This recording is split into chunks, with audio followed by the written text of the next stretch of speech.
where we engage the medical community to make those determinations. That should not be something that is determined by legislators, but by professionals who are educated and trained in that endeavor. So we need to be methodical.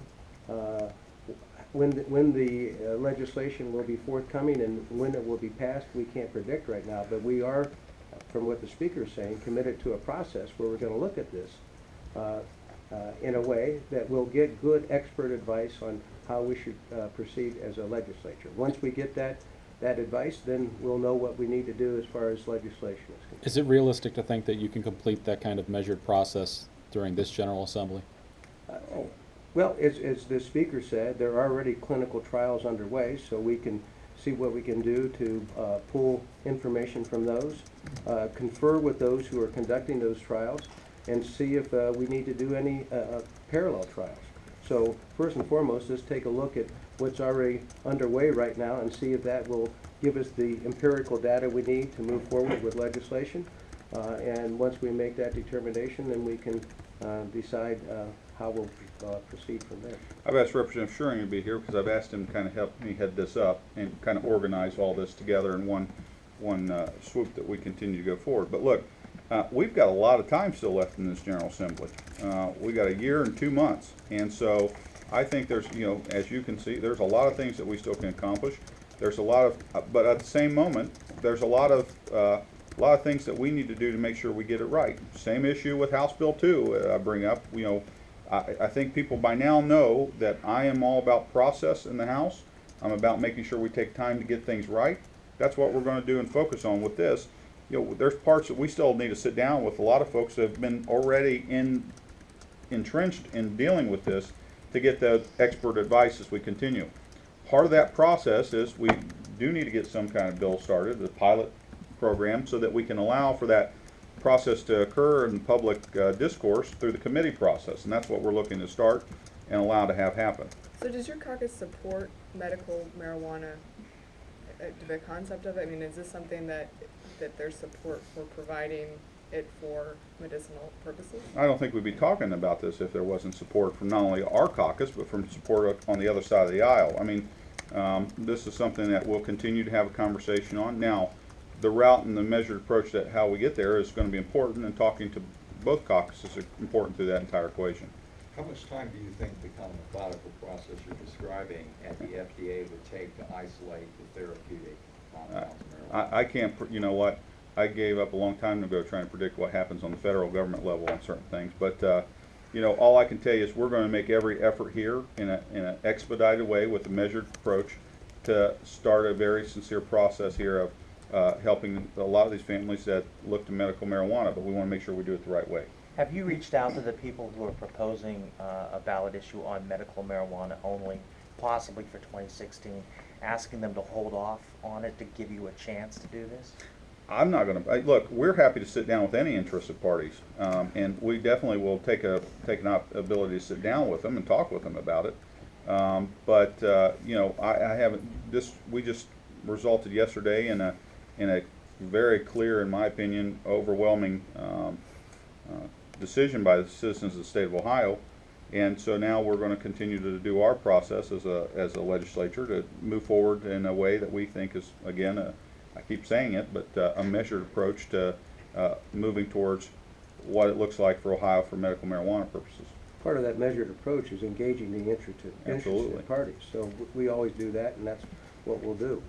But I can't emphasize enough that we need to make sure that the professionals give us guidance on, how medicinal marijuana would look. We just can't do it through interested parties and legislators, but we have to have professionals who can give us guidance.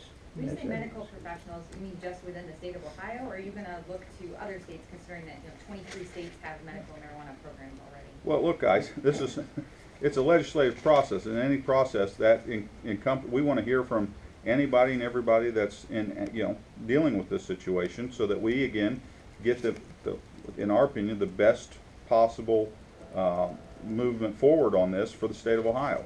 So if it's someone from outside the state or someone from inside the state, we're going to try to make sure we do everything we can to do it. But also keep in mind, in order for that to happen, we got to allow the process to work here in the legislature. That how does a lot of that stuff come out, it's through the committee process. That's why we have the proponent and opponent testimony and taking it, the ability to hear those things and get that ability. And we always have the ability to amend and subtract from bills. That's what we're going to be doing as we look through this. So we're going to take it very seriously. We're going to bring in all the interested parties we can. We encourage all the interested parties that we can to participate with us. What's the How point soon of can you going expect through that this first bill? exercise when you have a governor that's been adamantly opposed to this? Are you envisioning maybe another ballot issue that the legislature would put on? No, not necessarily. Look, I mean, part of this is we have to have. I mean, I believe that the governor's right is when we look at what was on the ballot and the issues that was at hand. We have a serious drug problem in the state of Ohio. We've got to simultaneously look at how we're going to continue to provide the right treatment, how we're going to continue to do the right things to stop the trafficking that occurs on our freeways and highways that aren't just in our urban sectors but in our rural sectors on a constant basis. But at the same time, there is a way that we can, I think, do things to make a measured approach, continue to move forward, to look at the real benefits of medical marijuana. That's what we're talking about. Now, the measured approach is important because I think we've got to ensure that we are going in a way that we're showing through these clinical trials that are occurring, talking to healthcare providers on the issue, looking at the real facts on the issue, that we're doing the right things for the state of Ohio. That's what we're talking about doing. That's what we're starting the process to open up here in the legislative, in at least the House chamber, and you know, we're going to work with our colleagues in the Senate as well. It You seems said like this the was governor has also said he is opposed to medical marijuana.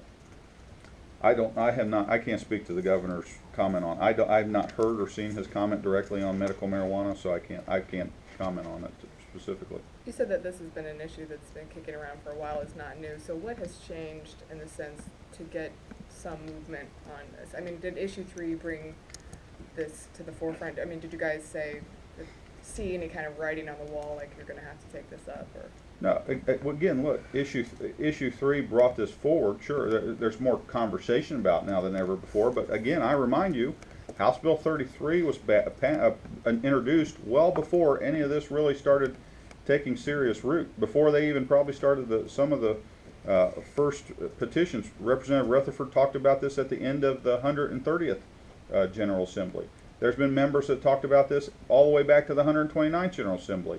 And you know, the conversation, you know, different leaders come in at different times. There's different people that are willing to do something where one won't. I'm not just drawing, you know, contrast here, but I think that there's always been an issue here. We're talking about more now than ever because it was just the most relevant thing that has occurred. I just want to make sure I'm clear. When you talk about engaging hospitals and other clinics on clinical trials, are you talking about just waiting for them to finish their studies and reporting back, or are you talking about like taking proactive steps, maybe funding some of these studies? Yeah, I think we can look at taking proactive steps and how do we actually help maybe put some more dollars into the research and development of the benefits of medical marijuana, or on the opposite end.